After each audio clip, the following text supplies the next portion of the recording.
त्योहारी सीजन शुरू होने के बीच 1 अक्टूबर से 10 जरूरी नियम बदल गए हैं। इसे हर आदमी के लिए जानना जरूरी है। इसमें टैक्स, बीमा, निवेश, बचत योजनाएं शामिल हैं। वहीं महीने की शुरुआत में महंगाई का झटका लगा है।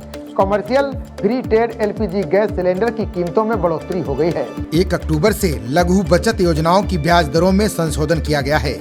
ये बदलाव आज से दिसंबर तक के लिए लागू होगा। इसका सीधा असर आपकी बचत पर होगा। दूसरी ओर कमर्शियल एलपीजी सिलेंडर महंगा हो गया है। 19 किलोग्राम कमर्शियल सिलेंडर के दाम में 48 रुपए 50 पैसे की बढ़ोतरी की गई है। बढ़ी हुई दरें आज से ही लागू हो चुकी हैं। देश की राजधानी दिल्ली में कमर्शियल सिलेंडर के दाम 1691 रुपए से बढ़कर अब 1740 रुपए प्रति सिलेंडर हो गया है। मुंबई में 19 किलोग्राम वाला कमर्शियल सिलेंडर 1692 रुपए का मिलेगा। वहीं 5 किलो के फ्री ट्रेड एलपीजी सिलेंडरों की कीमतों में 12 रुपए की बढ़ोतरी की गई है। एचडीएफसी क्रेडिट कार्ड के नियम बदल गए हैं। एचडीएफसी बैंक के कुछ क्रेडिट कार्ड्स के लिए लॉयल्टी प्रोग्राम को बदला गया है। इसके मुताबिक एचडीएफसी बैंक ने स्मार्ट वाई प्लेटफॉर्म पर एप्पल प्रोडक्ट के लिए रिवार्ड पॉइंट्स के रिडम्पशन को हर कैलेंडर तिमाही तक सीमित कर दिया है। यानी इसका लाभ केवल 3 महीने के भीतर ही लिया जा सकता है। केंद्रीय प्रत्यक्ष कर बोर्ड यानी सीबीडीटी ने विवाद से विश्वास योजना फिर से शुरू कर दी है। इससे कर विवादों का समाधान, मुकदमेबाजी और संबंधित लागत को कम करने में मदद मिलेगी। यह योजना 31 दिसंबर तक चलेगी।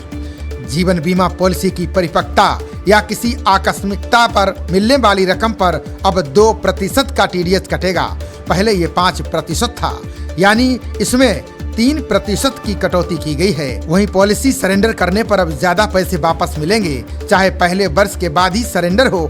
पहले इसमें कोई पैसा नहीं मिलता था।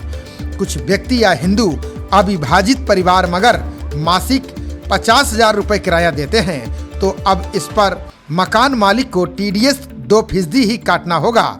पहले ये 5% था।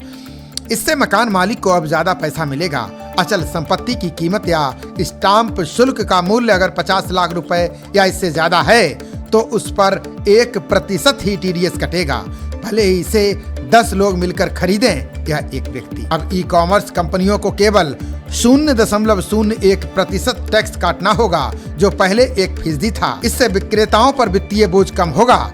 वहीं आरबीआई के नए नियम के तहत बैंकों व एनबीएफसी को कर्ज देते समय सभी चीजें कर्जदार की भाषा में आसान तरीके से बतानी होंगी।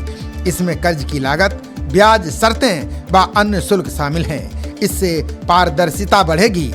इसी तरह स्वास्थ्य बीमा लेने पर अब अधिकतम प्रतीक्षा अवधि 3 साल होगी। पहले ये 4 साल थी। पुरानी पॉलिसी के नवीनीकरण के समय भी ये लागू होगा।